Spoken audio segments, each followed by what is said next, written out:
कि जिन्होंने परमात्मा की तरफ लगी उन्होंने फिर मुड़ के पीछे नहीं देखा।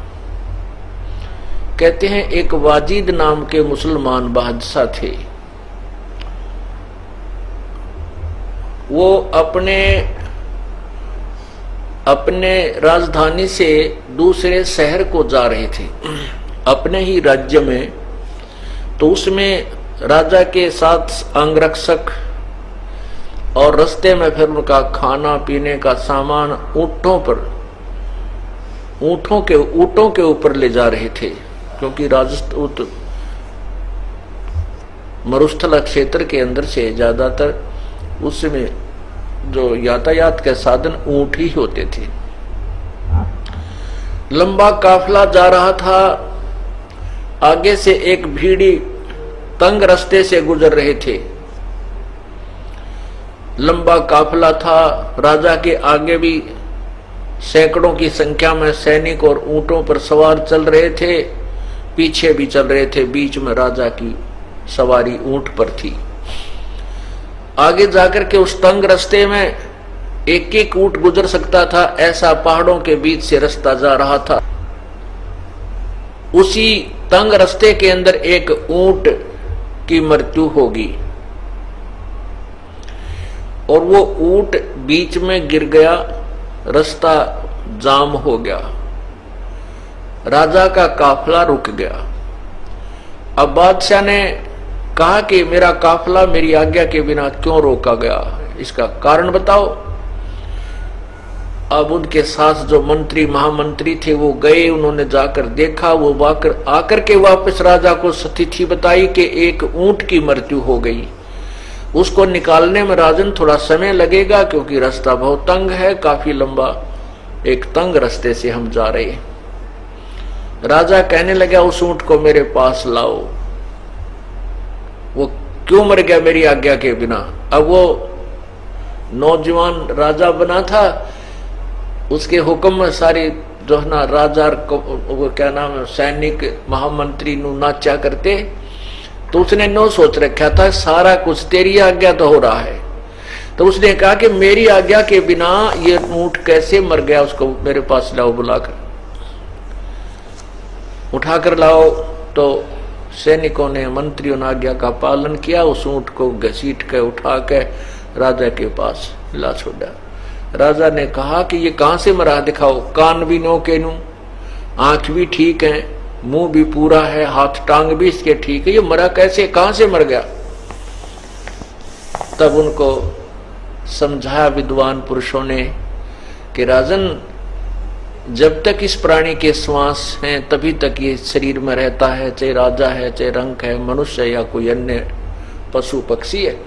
इसके श्वास इतने ही थे, इसका जीवन इतना ही था ऊंट का, अब आगे इसका जीवन नहीं था, परमात्मा ने इसके प्राण ले लिए। तो वाजिद ने कहा कि क्या हम भी मरेंगे? हाँ जी, ये तो हम भी मर जाएंगे। ऐसे ही कभी मर जाएंगे? कहाँ कभी भी मर सकते हैं, वो तो प्रभु की अल्लाह की रजा के ऊपर कभी भी उठा सकता है। तो बहुत एकदम उसको धक्का सा लगा। फिर यो क्या कहा, जीवन भाई आज मेरे ठाठ हैं और मैं अभी मर जाऊं तो मेरा क्या क्या है यहाँ पर। कहते हैं एक के चोट से धारिया जिन मिलन दाचा। उसी समय वापस आ गया कि चलो वापस, सारे काफिले को वापस लेके घर आ गया और अपनी पत्नियों से कह दिया कि अब हम चले यहां से। अब वो कहने लगा कि हम चले यहां से, सारी बांध सभी रानियां सब रोने लगी, बुरी तरह हाकार मच गया, हमारा क्या होगा, हमारा क्या होगा, कि कुछ भी हो, अब ये अब नहीं रुकेगा यहाँ पर, मैं जन्म और मृत्यु से पीछा छुटवाऊंगा। बुरी तरह रो रहा सारा परिवार त्याग कर चल पड़ता है। अभी आपने सुना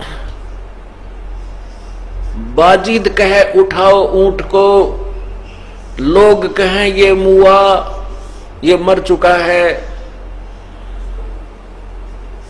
उठन वाली चीज रही नहीं गया, उड़ सलानी सुआ। जो जीवात्मा इसके अंदर थी वो उड़ गया, उसमें थी वो उड़ गया, जो इसको चलाए फिर रही थी वो नहीं रही। अब कहते हैं कुछ नक्शक बिगड़ा है नहीं, वाजिद को अचरज हुआ, जिन करया अचंबा गोर है तजा राज काल से डर के, तजा राज काल से डर के, तजा राज काल से डर के। अब पुण्यात्माओं, अब यहीं पर एक तत्व ज्ञान की थोड़ी सी झलक देते हैं आपको, क्योंकि आत्मा जब से उस छिड़ी है तभी से उसकी खोज में या खूब प्रयत्न से लग कर रही है और बड़ी कुर्बानियां कर चुकी है, परंतु ये काल भगवान इसको उल्टे रास्ते पर चलती कर देता है। ये कितने धक्के खा ले मोक्ष नहीं हो सकता। अब शेख ये वाजिद बादशाह ने घर भी त्याग दिया, बालक भी छोड़ दिए, रानी भी त्याग दी। अब क्या किया कि जंगल में जाकर के बैठ गया। अब जंगल में जाकर बैठ गया तो भूख भी लगे, गर्मी भी सतावे और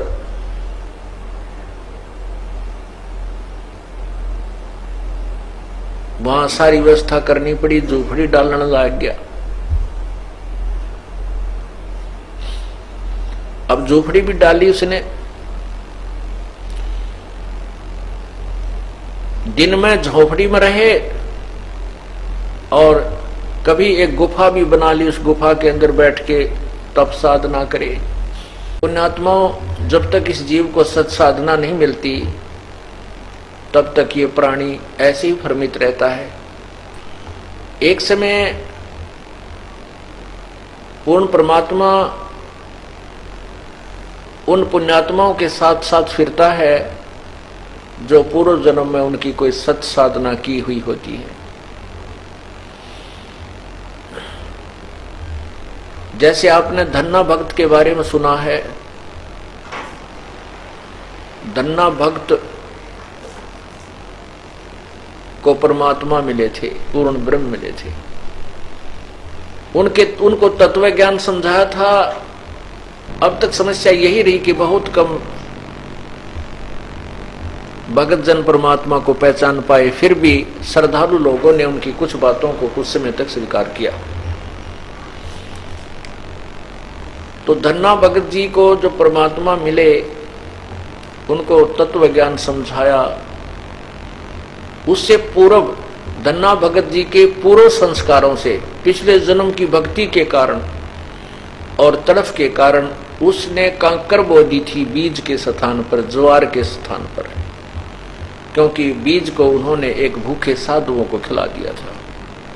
और परमात्मा ने उस कंकर के स्थान पर उनके खेत में तुम्बे, बड़े बड़े तुम्बे होते हैं, जैसे वो तुंबों की बेल उगा दी। तुंबों के अंदर परिपक्व ज्वार, हर एक तुम्बे में एक बहुत बड़ा, तुम्बे इतने भारे भारे होते हैं जैसे आपने ये पेठा देखा हो, इस तरह के तुम्बे होते हैं, अंदर से बहुत खोखले होते हैं वो। तो उन सब में ज्वार भर दी, अर्थात सैकड़ों मन ज्वार परमात्मा ने बगैर बोए ही दे दी। उसके बाद परमात्मा मिले, उनको तत्व ज्ञान समझाया धन्ना भगत ने। फिर उसके बाद उस तत्व ज्ञान के आधार से कुछ साधनाएं की। तो उस समय धन्ना भगत उस वाजिद जी के पास चले गए। वाजिद जी के पास चले गए, वहां पर रुके 1-2 दिन। तो वाजिद जी ने कहा कि ए भक्त, आप भक्ति नहीं करते, आप काहे के भक्त हो, आप साधना कुछ भी नहीं कर रहे हो।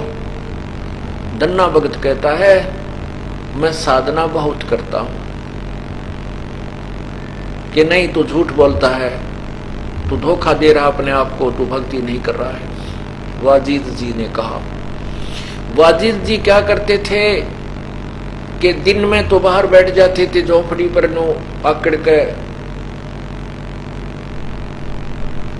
बहुत समय तक, दिन में 1-2 घंटा ही वो बातचीत अन्यों से करते थे और रात्रि के समय गुफा में चले जाते थे। तब धन्ना भक्त ने कहा था, भाई दिन में बजे सो ढोंगी कहिए, रात न बजे सो चोरी, गुफा में बजे सो कहिए मुष्टा, भक्ति की गति और। कहते हैं दिन में लोग दिखावा करता हो तो ढोंगी माना जाता है, और गुफा में रात न बजे वो चोर कहलाता है, और गुफा में बढ़कर भक्ति करे वो तो चूहा कहलाता है। भाई भक्ति की गत और। इस बात से बाजिद को बड़ा खटका लगा, कहने लगा भाई फिर ये क्या, कैसे बात कही आपने ऐसा, और भक्ति की कौन सी स्थिति है, क्योंकि जिसको परमात्मा चाहिए वो तुरंत निर्णय मांगता है। तब धन्ना भक्त ने कहा कि किसी भी इतिहास में बता दे जिसने तेरे की तरह हठ योग किया हो, और जिन्होंने ऐसा हठ योग किया उनको परमात्मा नहीं मिला। नाम उठत नाम बैठत नाम सोवत जागवे, नाम खाते नाम पीते नाम से ती लागवे। क्या बताते हैं आदरणीय गरीबदास साहिब अपनी वाणी में बताते हैं, जैसे हाली बीज धुन पंथी से बतरावे, वाम खंड पड़े नहीं ऐसे ध्यान लगावे। जैसे हाली बैलों के साथ हल के साथ में एक बीज बीजने का एक पाइप बांध लेता, उसने ओरना बोलते हैं रोहतक जिले में, ओरना। उस बीज उस पाइप के माध्यम से बीज बीज रहा है और बैल हल जोत रहा है। रास्ते में एक यात्री आ जाता है पंथी, और उस हाली से रास्ता पूछता है कि भाई मैंने इस गांव में जाना है, क्या मैं ठीक जा रहा हूं? तो हाली उसकी तरफ ध्यान नहीं देता, उसकी बातों को अवश्य सुनता है और अपने काम में बिजी है। बीज भी छोड़ता जा रहा है, हल भी जोत रहा है, और चलता चलता उस यात्री को भी कह रहा है भाई सीधा चला जा, रास्ता तेरा ठीक है, आगे बाएं मुड़ जाना और फिर सीधा निकल जाना। कहते जैसे हाड़ी बीज धुन, उसका विशेष ध्यान तो हाथ पे है जो बीज छोड़ रहा है, और पंथी से बतलावे, हुआ में खंड पड़े नहीं ही ऐसे ध्यान लगावे। ऐसे स्मरण होता है, ऐसे वो सहज समाधि होती है, ऐसे ढोंग ऐसे हठ योग को प्रत्येक शास्त्र में मना किया। तो इस बात की खटक वाजिद जी का लगी, भैया बात तो आज नहीं सुनी मैंने। तब उसने कहा कि भक्त मुझे कोई रास्ता बता फिर। तब धन्ना जी ने कहा कि मैं अपने गुरुदेव से आपको मिलाऊंगा, आप उनसे सत्संग सुनो, विचार सुनो और उपदेश लीजिए।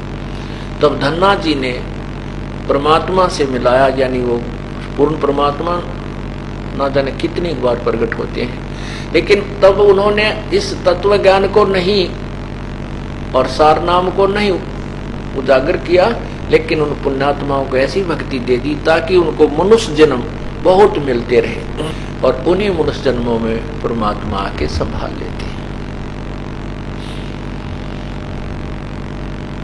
तब बाजिद जी ने वो जो हठ योग था वो छोड़ा, और सत साधना जो भी गुरुदेव ने उस साधना बताई वैसे शुरू की।